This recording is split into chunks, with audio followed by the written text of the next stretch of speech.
they remain a valuable beast of burden. There are an estimated 44 million donkeys around the globe, and their numbers are growing. In industrialized countries, it's a different story. Donkeys are in steep decline. Affordable cars and trucks mean donkeys get left behind. Donkey Sanctuary Bonaire exists to ensure the future of the next generation of the island's donkeys.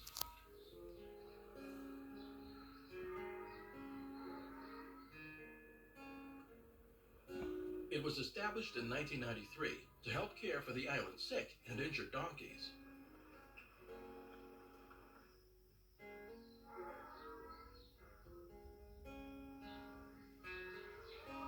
Displaced by development and killed by cars, before the sanctuary, the Donkeys Island Empire was You on watching the the road to donkeys? extinction.